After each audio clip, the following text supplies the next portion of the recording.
আজকের পর্বে স্বাগত সবাইকে। আশা করছি সবাই অনেক ভালো আছেন। রোজকার রান্নার আয়োজনে আজকে আমি আপনাদের সাথে শেয়ার করতে এসেছি বাংলা স্টাইলে টাকি মাছের ভর্তা। খুব সহজভাবে দেখানোর চেষ্টা করেছি। আশা করছি রেসিপিটি আপনাদের অনেক ভালো লাগবে। তো কথা না বাড়িয়ে চলুন শুরু করা যাক। টাকি মাছের ভর্তা বানানোর জন্য আমি এখানে 12 থেকে 13টা মিডিয়াম সাইজের টাকি মাছ নিয়েছি। আর মাছগুলোকে আগে থেকে ধুয়ে জল ঝরিয়ে নিয়েছি। এতে করে ম্যারিনেশন করতে খুব ভালো হবে। দেখতেই পাচ্ছেন আমি মাথা সহ মাছগুলো নিয়েছি, তবে আপনারা চাইলে মাছের মাথাটাও কেটে বাদ দিয়ে দিতে পারেন। ম্যারিনেট করার আগে মাছের গাটাকে এভাবে একটু ছুরি দিয়ে কেটে নিতে হবে। এতে করে মশলাটা মাছের মধ্যে খুব ভালোভাবে যাবে আর মাছটাও প্রপারলি ভাজা হবে। তো একই রকমভাবে আমি সবগুলো মাছ কেটে নিচ্ছি।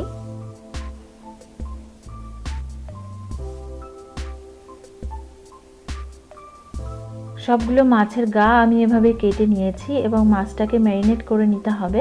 ম্যারিনেট করে নেওয়ার জন্য প্রথমে আমি দিয়ে দিচ্ছি মরিচের গুঁড়ো হাফ টি স্পুন, হলুদের গুঁড়ো হাফ টি স্পুন আর লবণ দিয়ে দিচ্ছি স্বাদ মতো।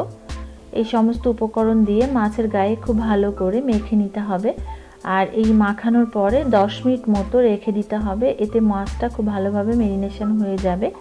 আর এই যে মাছটা ভাজার আগে কিছু টেকনিক অবলম্বন করে যদি মাছগুলো ভাজা যায় তাহলে কিন্তু সেটা খেতে অনেক বেশি টেস্টি হয়। মাছের কাটা অংশের মধ্যে খুব ভালো করে মশলাটা মাখিয়ে নিয়েছিলাম। 10 মিনিট হয়ে গেছে, এবার মাছটা ভেজে নেওয়ার পালা। মাছ ভাজার জন্য আমি প্যানে দিয়ে দিচ্ছি 1 টেবিল চামচ রান্নার তেল আর 1 টেবিল চামচ সরিষার তেল। তবে চাইলে পুরোটা সরিষার তেল দিয়েও রান্না করা যেতে পারে। তেলটা গরম হয়ে গেছে, এই পর্যায়ে আমি মাছগুলো দিয়ে দিচ্ছি। যেহেতু এটা মাছের ভর্তা হবে তাই মাছটা খুব বেশি শক্ত করে ভাজা যাবে না। আর কড়া করে যদি মাছটা ভাজা হয় তাহলে মাছটা শক্ত হয়ে যাবে। আর তার জন্য আমি ঢাকা দিয়ে মাছটাকে ভেজে নিচ্ছি। প্রথমে মিডিয়াম টু লো আঁচে ঢাকা দিয়ে 2 থেকে 3 মিনিট ভেজে নিতে হবে। এরপর উল্টে আবারও ঢাকা দিয়ে 2 থেকে 3 মিনিট ভেজে নিতে হবে। এতে করে মাছটা প্রপারলি ভাজা হয়ে যাবে আর মাছটা শক্ত হয়ে যাবে না। আর অবশ্যই মিডিয়াম টু লো আঁচে মাছগুলো ভেজে নিতে হবে। তো মাছগুলো ভাজা হয়ে গেছে, আমি তুলে নিচ্ছি। আর এই তেলের মধ্যে আমি ভেজে নিচ্ছি 4টা শুকনো মরিচ। তবে আর ঝালটা আপনাদের স্বাদ অনুযায়ী এখানে কমিয়ে বাড়িয়ে নেবেন।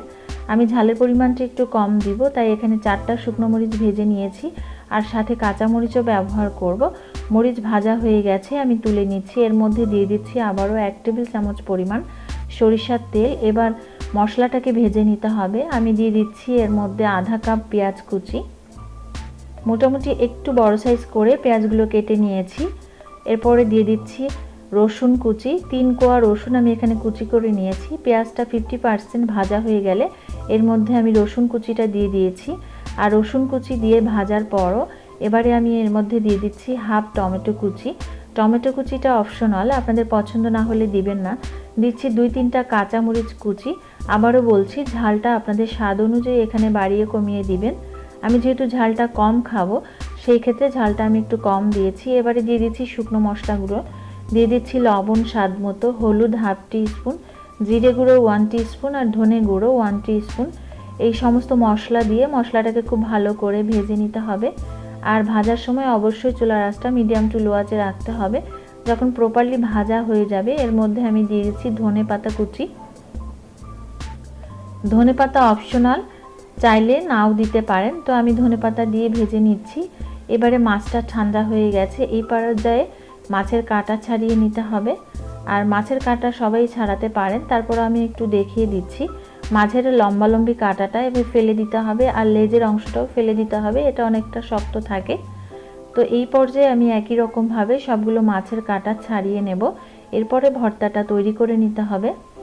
মাছের কাঁটা ছাড়িয়ে নিয়েছি আর মাথাটা আর লেজের অংশটা ফেলে দিয়েছি।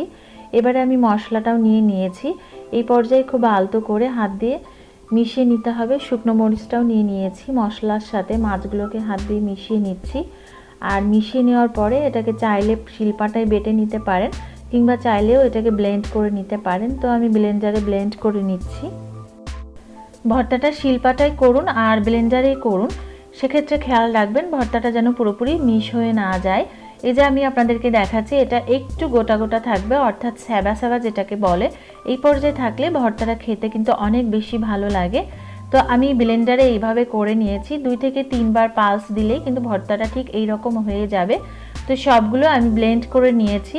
এই যে দেখুন একবারে পুরোপুরি মিশ হয়ে যায়নি, একটু আঁশ জাতীয় আছে। তো এই পর্যায়ে ভর্তাটাকে পরিবেশনের জন্য এভাবে বল বল করে নিতে হবে, অর্থাৎ ভাগ করে নিতে হবে, এক একজনের জন্য এক একটা, যেটাকে বলে থাকে আর কি। তো আমি এইরকমভাবে সবগুলোকে বল করে নিচ্ছি আর গরম ভাতের সাথে পরিবেশন করুন। আশা করছি আমার আজকের ভর্তাটা আপনাদের অনেক ভালো লেগেছে। ভালো লাগলে একটা লাইক দিবেন আর সাবস্ক্রাইব করে আমাকে উৎসাহিত করবেন, কারণ আপনাদের লাইক, কমেন্ট, শেয়ার, সাবস্ক্রাইব আমাকে অনেক বেশি আনন্দিত করে। রেসিপিটি ভালো লাগলে একবার ট্রাই করুন আর আমাকে কমেন্ট করে জানান। চাইলে ছবি শেয়ার করতে পারেন আমার ফেসবুক গ্রুপে, গ্রুপ লিঙ্ক ডেসক্রিপশন বক্সে দেওয়া থাকবে। সবাই খুব ভালো থাকবেন। Thank you so much.